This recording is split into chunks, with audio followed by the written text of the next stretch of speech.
Hello student, मैं आपका शिक्षक मित्र आपका आपके यूट्यूब चैनल जिसका नाम 10th मैथ एंड साइंस है में आपका हार्दिक स्वागत करता हूं। आज के वीडियो में हम मॉडल टेस्ट पेपर नंबर 9 के अति लघुत्रात्मक प्रश्नों पर चर्चा करेंगे। इससे पूर्व के वीडियो में हम मॉडल टेस्ट पेपर नंबर 1 से 9 के MCQs, वस्तुनिष्ठ प्रश्न, रिक्त स्थानों और अति लघुत्रात्मक प्रश्नों पर चर्चा कर चुके हैं। यदि वो वीडियो अभी तक आपने नहीं देखे हैं तो चैनल को सब्सक्राइब करके वो वीडियो अवश्य देखें, क्योंकि वो सभी वीडियो आपके लिए परीक्षा की दृष्टि से बहुत ही महत्वपूर्ण होने वाले हैं। तो आइए बिना देरी किए शुरू करते हैं आज के हमारे मॉडल टेस्ट पेपर 9 के अति लघुत्रात्मक प्रश्नों पर चर्चा। जैसा कि प्रथम प्रश्न है, आपकी स्क्रीन पर दिख रहा है, मिल्क ऑफ मैग्नीशिया की उपयोगिता बताइए। तो मिल्क ऑफ मैग्नीशिया का उपयोग एंटासिड के रूप में उदर की अम्लता की अधिक मात्रा को उदासीन करने में किया जाता है। देखिए, मिल्क ऑफ मैग्नीशिया इसकी प्रकृति क्षारीय होती है और इसका उपयोग उदर में जो अम्लता हो जाती है, एसिडिटी हो जाती है, उस एसिडिटी को कम करने के लिए, उसे उदासीन करने के लिए एक एंटासिड औषधि के रूप में हम मिल्क ऑफ मैग्नीशिया का उपयोग करते हैं। आइए चर्चा करते हैं अपने दूसरे प्रश्न पर, एनोड पंख किसे कहते हैं।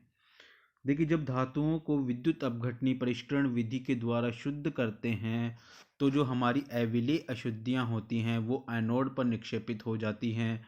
इसे हम एनोड पंख कहते हैं। जैसा कि आप जानते हैं कि विद्युत अपघटनी विधि में हम कैथोड बनाते हैं, एनोड बनाते हैं। जो भी धातु होती है वो कैथोड पर जाकर के इकट्ठी हो जाती है और जो भी हमारी अशुद्धियां होती हैं वो एनोड पर जाकर के इकट्ठा हो जाती हैं। और इन अविलेय अशुद्धियां जो कि एनोड पर जाकर के इकट्ठा होती हैं, इन्हें हम एनोड पंख कहते हैं। आइए चर्चा करते हैं अपने तीसरे प्रश्न पर, विषम परमाणु किसे कहते हैं। देखिए, हाइड्रोकार्बन श्रृंखला में वह तत्व जो एक या अधिक हाइड्रोजन परमाणुओं को प्रतिस्थापित करता है उन्हें हम विषम परमाणु कहते हैं। जैसे मान लीजिए कोई भी हाइड्रोकार्बन श्रृंखला है, एल्केन की श्रृंखला है, जिसमें कि कार्बन जो हैं वो 4 हैं, हाइड्रोजन 12 हैं, और उसमें एक हाइड्रोजन परमाणु का प्रतिस्थापन OH समूह से या CHO समूह से, किसी भी समूह से हो जाता है, तो उस जो समूह को हम विषम परमाणु कहते हैं। आइए चर्चा करते हैं अपने चौथे प्रश्न पर, एल्कीनो का सामान्य रासायनिक सूत्र क्या होता है। देखिए, एल्कीनो का जो सामान्य सूत्र होता है वो CnH2n होता है, अर्थात इनमें एक डबल बॉन्ड होता है। इसमें जो कार्बन श्रृंखला होता है उसमें कहीं ना कहीं पर आपको एक डबल बॉन्ड देखने को मिलेगा। ये एक असंतृप्त हाइड्रोकार्बन होता है। इसमें जितने कार्बन होते हैं, हाइड्रोजन उससे दुगने होते हैं। जैसे पहला है कार्बन 2 है, C2H4, यहाँ कार्बन 2 हैं तो हाइड्रोजन की संख्या कितनी, 4 है। इसी प्रकार से अगर कार्बन 3 है तो हाइड्रोजन की संख्या दुगनी अर्थात 6 होगी। इसी प्रकार से कार्बन 4 हैं, ब्यूटीन तो हाइड्रोजन की संख्या 8 होगी। कार्बन की संख्या 5 है तो हाइड्रोजन की संख्या 10 होगी। देखिए, जिसमें कार्बन की संख्या 2 है उसे हम एथीन कहेंगे, जिसमें कार्बन की संख्या 3 है उसका नाम प्रोपीन होगा, जिसमें कार्बन की संख्या 4 है उसका नाम ब्यूटीन होगा, और जिसमें कार्बन की संख्या 5 है उसे हम पेंटीन कहते हैं। आइए चर्चा करते हैं अपने अगले प्रश्न की, तंत्रिका आवेग किसे कहते हैं। उद्दीपनों के कारण तंत्रिका कोशिकाओं न्यूरॉन का उत्तेजित होना तंत्रिका आवेग कहलाता है। जैसे मान लीजिए किसी भी प्रकार का कोई उद्दीपन होता है, जैसे हमारा पैर किसी नुकीली वस्तु को छू गया या किसी कांटे को छू गया या किसी गर्म वस्तु को छू गया, तो वहाँ पर जो संवेदी कोशिकाएं होती हैं वो संवेदनाएं तंत्रिकाओं के द्वारा ही तो आगे बढ़ती हैं। तो उस उद्दीपन के कारण हमारी जो तंत्रिका कोशिकाएं होती हैं, न्यूरॉन, वो उत्तेजित हो जाती हैं और संदेश को आगे भेजती हैं। इसे हम तंत्रिका आवेग कहते हैं।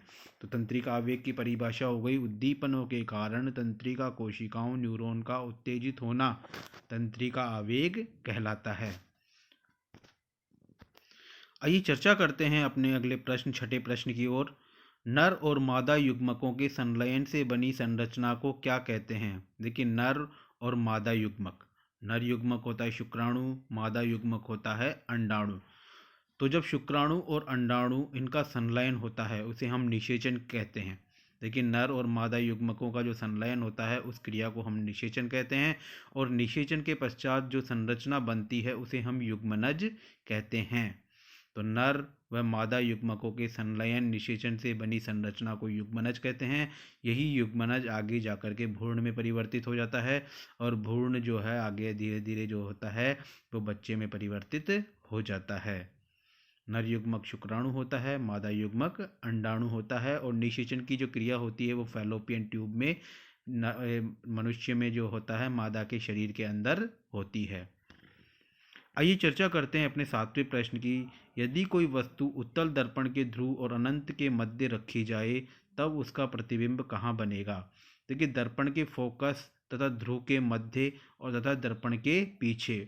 यदि कोई वस्तु उत्तल दर्पण के ध्रुव और अनंत के मध्य रखी जाए तब उसका प्रतिबिंब दर्पण के फोकस तथा ध्रुव के मध्य तथा दर्पण के पीछे बनेगा। आइए चर्चा करते हैं अपने 8वें प्रश्न की।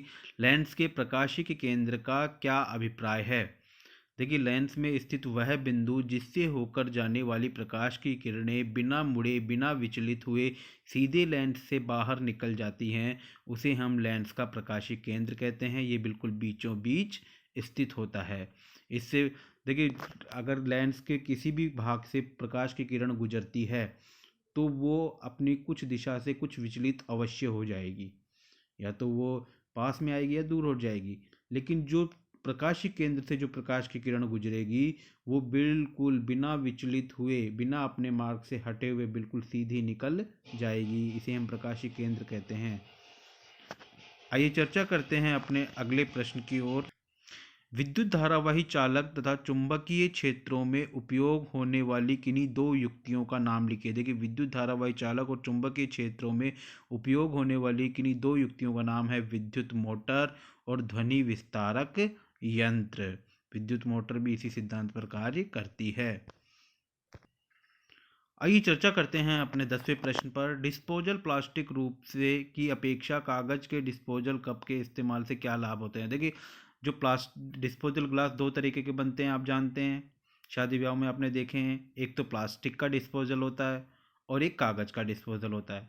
देखिए, प्लास्टिक का डिस्पोजल होता है, डिस्पोजल ग्लास होता है, वो नष्ट नहीं होता है, क्योंकि पॉलीथीन और प्लास्टिक जो होती है वो नष्ट नहीं होती है। उसे गाड़ देंगे तो वो ज़मीन के अंदर ही पड़ा रहेगा, जलाएंगे तो वायु प्रदूषण होगा, अगर कोई जानवर खा गया तो उसको हानि होगी। लेकिन जो कागज़ का डिस्पोजल होता है ये आसानी से नष्ट हो जाता है, इसका निस्तारण आसानी से हो जाता है और इसका पुनः चक्रण भी आसानी से किया जा सकता है। अगर कोई पशु भी इसे खा जाए तो उसे भी किसी प्रकार की कोई हानि नहीं होती है। मिट्टी में दबा देते हैं तो कुछ दिनों के बाद में वो गल जाता है। तो इस तरीके से प्लास्टिक के डिस्पोजल की अपेक्षा कागज़ का डिस्पोजल का इस्तेमाल करना लाभप्रद होता है। यहाँ हमारे मॉडल टेस्ट पेपर 9 की जो चर्चा होती है वो समाप्त होती है। आशा करता हूँ कि आपको वीडियो में समझाए गए सभी प्रश्न आज बहुत ही अच्छी तरीके से समझ आए होंगे। अगर आपको वीडियो पसंद आया है तो प्लीज़ इसे लाइक करें, सब्सक्राइब करें चैनल को और अपने दोस्तों के साथ शेयर करें। धन्यवाद।